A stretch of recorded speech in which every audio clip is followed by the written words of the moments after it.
Lineman हो या SSA, अगर आप इन चीज़ों का ध्यान रखेंगे तो आपको डॉक्यूमेंटेशन में ज़रा भी टाइम नहीं लगेगा। आप हमीरपुर बोर्ड में 5 मिनट में डॉक्यूमेंटेशन करने के बाद आप जल्द ही बाहर आ जाएंगे।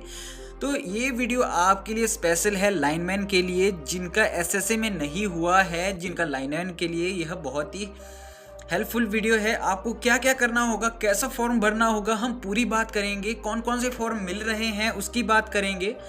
तो हमारे पास फॉर्म है, उस पर जो डिटेल है पूरी तरह से उसका एनालिसिस करेंगे ताकि आपको एक भी चीज़ गलत ना भर सकें आप, और कौन कौन से डॉक्यूमेंट लग रहे हैं और कौन कौन से डॉक्यूमेंट नहीं लग रहे हैं। अगर आपको कोई भी क्वेरी हो उन डॉक्यूमेंट से तो आप नीचे कमेंट कीजिए, आपकी हेल्प मैं ज़रूर करूँगा। तो उससे पहले वीडियो को लाइक कीजिए और सब्सक्राइब कीजिए और जुड़िए हमारे चैनल से, ताकि आपको जितनी भी जॉब नोटिफिकेशन है उसके बारे में सबसे पहले पता लग सके, और जितनी भी न्यूज़ होती है पूरे दिन की हिमाचल की वो आपको पूरा ब्रॉडकास्ट उसका जो है 8 बजे अपलोड हमारे चैनल पे हो जाता है।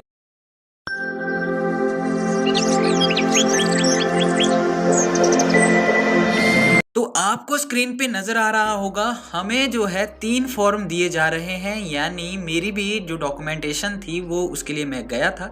मेरी डॉक्यूमेंटेशन एसएसए में थी सबसे पहली, तो उसमें जो है सबसे पहले मेरी डॉक्यूमेंटेशन की जो डेट थी वह 21 तारीख थी। तो उसमें जितने भी लोग थे, जितने भी कैंडिडेट आए थे, उनको क्या क्या परेशानी हुई, उनके सॉल्यूशन मैंने ध्यान से सुने और ध्यान से देखा। वहाँ मेरा जो नंबर पड़ा वो बहुत ही अंत में पड़ा। मेरे डॉक्यूमेंटेशन के लिए बहुत ज़्यादा टाइम लग गया, उसकी वजह भी मैं आपको बताऊंगा। तो अभी आपको स्क्रीन पर एक फॉर्म नज़र आ रहा है, उस पर आपको एक फ़ोटो का सेक्शन दिख रहा है। ये फॉर्म देखिए, जब भी आप एंटर होंगे तो स्टाफ सिलेक्शन कमीशन में अब जब भी आप एंटर होंगे तो वहाँ क्या है कि आपको फॉर्म दिए जाएंगे। वो फॉर्म डिस्ट्रीब्यूट होंगे आपके रोल नंबर के हिसाब से। आप जब भी वहाँ जाएंगे सबसे पहले जो डेस्क होगा या जो ग्रुप बनाए जाएंगे, आपको पता है वहाँ एक क्लर्क और उससे ऊंची पोस्ट वाला, मेरे को नाम याद नहीं रहा उसका, तो वो जो है जो लोग हैं वो आपकी डॉक्यूमेंटेशन करेंगे। सबसे पहले जो है क्लर्क आपको ये फॉर्म बांटेगा, और ये फॉर्म आपको जल्द ही कैसे लेना है वो मैं आपको बताऊंगा। जिस तरह से वो रोल नंबर बोलेंगे, ये रोल नंबर जो है उनके पास लिस्ट है, उसके अकॉर्डिंग ध्यान से सुनिए। और आगे सबसे पहले जो रोल नंबर है ध्यान पे रखिए, आपको 4 अंक इसके लास्ट के याद रखने हैं अपने रोल नंबर के। जैसे ही वो बोलता है वो अपना फॉर्म लेना है वहाँ से। सबसे पहले आपने फॉर्म ले लिया तो फॉर्म में क्या होगा, पहला सेक्शन जो है आपको फ़ोटो लगाने के लिए होगा। आप देख रहे हैं ऊपर की तरफ, यहाँ पर आपको फ़ोटो लगाना होगा। पर फोटो लगाने के बाद आपको ग्लू भी चाहिए होगा, तो ग्लू लेके जाएं। और फोटो लगाने के बाद जो है इसको सेल्फ अटेस्टेड करना है। सेल्फ अटेस्टेड का मतलब है आपको इस पर साइन करना है, और साइन ऐसा होना चाहिए जो आधा फॉर्म पे हो और आपके फोटो पर हो। ध्यान रखिए। और नीचे जो है आपको डेट ऑफ बर्थ डालने के लिए एक कॉलम दिया जाएगा, वहां आपको डेट ऑफ बर्थ डालनी है। आपको दिख रहा होगा स्क्रीन पर, तो जो भी आपकी डेट ऑफ बर्थ है वो डालें। अब नीचे ऑप्शन है, अभी देखिए अब इधर लिखा हुआ है इंस्ट्रक्शन पे, पर मैं आपको बता दूं कई लोगों को परेशानी आई कि हमें कौन सी डेट डालनी चाहिए। इधर पास आउट डेट जो है, आपको पता है डिप्लोमा में जो है 2 डेट्स दी गई हैं, और डेट्स को लेकर बहुत सारा कन्फ्यूज़न इनको जितने भी कैंडिडेट थे उनको हो रहा था कि हमने डिप्लोमा पास, जो आपको पता ही होगा 2 डेट्स जो है आपका डिप्लोमा के ऊपर एक डेट होगी, वो अगले ईयर की होगी शायद, जिनका जो है अगले ईयर में हुआ हो, तो एक डेट होगी आपकी जिसमें आप पास आउट हो, और पास आउट वाली डेट ही इधर डालें जो लिखी होगी बीच में। तो आपको स्क्रीन पर दिख रहा होगा जो मैं जिस डेट की बात मैं कर रहा हूं।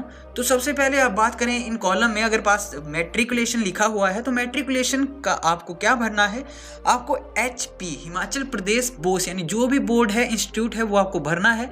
और सेकंड में जब +2 है, +2 के बाद आपको जो है अपना बोर्ड भरना है। और नीचे डिप्लोमा में ध्यान रखिए, डिप्लोमा आपको लिखना है 3rd नंबर पर कॉलम में, और 3rd नंबर पर डिप्लोमा लिखने के बाद जिस आपको पहले लिखना है किस में आपने किया हुआ है, ये उन्होंने बाद में बताया। तो इलेक्ट्रिकल में किया हुआ है तो इलेक्ट्रिकल में आप लिखें, फिर HP टेक बोर्ड के लिए भी स्पेस छोड़ें, उसमें HP टेक बोर्ड भी आप लिखें। और पासिंग आउट डेट मैंने बता दिया कि क्या प्रॉब्लम आ रही थी, तो पासिंग आउट डेट आप ध्यान से डालिए। फिर बात आती है मैक्सिमम मार्क्स। तो मैक्सिमम मार्क्स कितने का था, यानी आपका जो सर्टिफिकेट में है कितने मार्क्स का जो था, ध्यान से पढ़िए कि जितना भी मैक्सिमम मार्क्स था वो आपको लिखना है, फिर आपने ऑब्टेन्ड कितना किया वो आपको लिखना है, और परसेंटेज ध्यान से रखिए, आपको परसेंटेज लिखनी है। अगर आपको कोई भी क्वेरी हो इन सर्टिफिकेट या इन कॉलम से लेकर तो आप जो है हमें बताएं। मैं इसलिए आपको इस फॉर्म के बारे में बता रहा हूं क्योंकि मेरे को बहुत ज़्यादा टाइम लग गया और मेरा जो है 3 घंटे वहां पर गुजरे और मेरा जो है लास्ट में नंबर आया। तो इसलिए मैं बता रहा हूं ताकि आपका जो टाइम भी बचे और जल्दी से आप डॉक्यूमेंटेशन कराएं, और सबसे पहले आप डॉक्यूमेंटेशन कराने के बाद बाहर जल्दी से आ जाएं और सही तरीके से आप डॉक्यूमेंटेशन आपकी हो।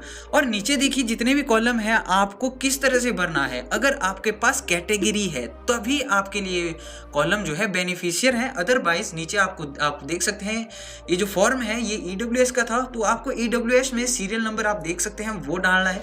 अगर आपके पास कोई कैटेगरी है तो कैटेगरी का यह नंबर होगा, कौन सी कैटेगरी, OBC SC जो भी कैटेगरी है वो डालना है, और डेट डालनी है कब वो इशू हुआ और आपको राइट कर देना है। और नीचे जो है यानी जो भी सिग्नेचर ऑफ कैंडिडेट आपको जहां दिख रहा है वहां सिग्नेचर अपना करना है, और नीचे जो है आपको जितना भी है वो छोड़ देना है। तो फिर बाद में अब आते हैं हम अगले पेज में क्या बताया जा रहा है। अब आप देख सकते हैं स्क्रीन पर अगला पेज जो है जो मैंने खोल रखा है वो आपको दूसरा फॉर्म दिया जाएगा। एक फॉर्म भरने के बाद आपके पास अगला फॉर्म कुछ इस तरह से होगा।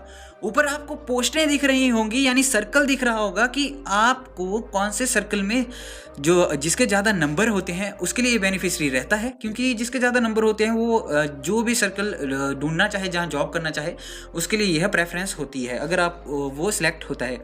तो आपको पता ही है आप अपने मर्जी से भी भर सकते हैं इसको, ऐसा कुछ नहीं है। अभी देखिए इधर जो है मैंने जो भी है इधर जो फॉर्म है उसमें मंडी लिखा हुआ है, फिर कुल्लू लिखा हुआ है, अपने अकॉर्डिंग जो भी आपको लगता है। पर ये 16 जितने भी लिखा गया है उसके अकॉर्डिंग जो है आप 16 जितने भी ऊपर जो जगहें हैं इसमें 16 थी और लाइनमैन में पता नहीं कितनी है, उसमें देख लें और सर्कल आप भर दें। सर्कल यानी जगह का नाम। और अगली चीज लास्ट में आपको क्या करना है, आपको अपना नाम लिखना है। आप देख सकते हैं जिस तरह से मैंने ये नाम लिखना है और सिग्नेचर करना है, और उसके बाद आपको अपना रोल नंबर लिखना है। और रोल नंबर आपको वही लिखना है जो आपका जो है उस लाइनमैन में था। और अगला जो है डेट आपको कब की डालनी है, डेट आपको उसी दिन की डालनी है जब आपकी डॉक्यूमेंटेशन है, और जो भी पोस्ट है वो आपको लिखनी है। लाइनमैन है तो लाइनमैन लिखें, और फिर कैटेगरी जो भी कैटेगरी है वो लिखें। और इतना सब होने के बाद आपका ये वाला फॉर्म जो है कंप्लीट होता है, और आपको डॉक्यूमेंट किस तरह से अरेंज करने हैं अब देखिए उन्होंने जो बताया हमें, तो उसी अकॉर्डिंग जो है अगला जो डॉक्यूमेंटेशन रहेगा तो आप ले जाएं। अब मैं बता रहा हूं कि आपका जो एप्लीकेशन फॉर्म है उसकी 2 कॉपी जरूर से होनी चाहिए, सभी की 2 कॉपी होनी चाहिए, और कौन कौन से फॉर्म लग रहे हैं उसकी कॉपी आपके पास होनी चाहिए। सबसे पहली कॉपी जो आपका एप्लीकेशन फॉर्म है जो आपको Himachal Pradesh staff selection commission की वेबसाइट पे मिलेगा, जहां आपने EWS का जो टिक है वो लगाया होगा या कैटेगरी का टिक लगाया होगा उसी दिन, क्योंकि तभी वो मान्य होगा उस एप्लीकेशन फॉर्म में, वो वहां से चेक करते हैं, वो फॉर्म होना चाहिए। उसके बाद आपका जो है अरेंज होगा आपका 10th का सर्टिफिकेट जो आपने एजुकेशन लिखी है, अगर आपने +2 लिखी है तो +2 का सर्टिफिकेट, और फिर उसके बाद हायर एजुकेशन आपके पास डिप्लोमा है या ITI है वो लिखा जाएगा। और लिखने के बाद जो है आपका उसके बाद जो डॉक्यूमेंट लगेगा वो हिमाचली बोनाफाइड लगेगा, और हिमाचली बोनाफाइड भी आपके पास 2 होने चाहिए। आपको ये जो है अरेंज करने होंगे 2 पेयर में। सबसे पहले पेयर में मैं जितने ही बता रहा हूँ वो ऐसे ही रहेंगे, और दूसरे पेयर में भी वो ऐसे ही रहेंगे। सबसे पहले मैंने बताया एप्लीकेशन फॉर्म, उसके बाद 10th का सर्टिफिकेट, अगर +2 भरा है तो +2 का सर्टिफिकेट, फिर अगर आपने +2 नहीं की है तो वहाँ डिप्लोमा लगाएं डायरेक्ट, और डिप्लोमा का फिर +2 के बाद डिप्लोमा लगाएं, डिप्लोमा का सर्टिफिकेट है, ITI का सर्टिफिकेट है, जो मर्जी है आपके पास वो लगाएं। और उसके बाद जो है आप जो है अपना जो है जो भी हिमाचली बोनाफाइड है उसको लगाएं, और हिमाचली बोनाफाइड के बाद लास्ट में आपकी जो कैटेगरी है वो उसका सर्टिफिकेट वहाँ लगेगा। इसके आपको 2 पेयर करने होंगे, और 2 पेयर करने के बाद आप वहाँ जाइए। अगर कोई भी क्वेरी हो तो इस वीडियो के जो भी कमेंट होंगे वो पढ़े जाएंगे और आपकी हेल्प सबसे पहले की जाएगी 25 तारीख से पहले, क्योंकि 25 से 30 तक जो है लाइनमैन की डॉक्यूमेंटेशन है वो है। तो आपकी जो भी क्वेरी हो तो कमेंट जरूर से करें, और लाइक करें, शेयर भी करें अपने दोस्तों के साथ जिनकी डॉक्यूमेंटेशन है उनको जो है हेल्प मिल सके। तो मिलते हैं अगली वीडियो में, तो धन्यवाद।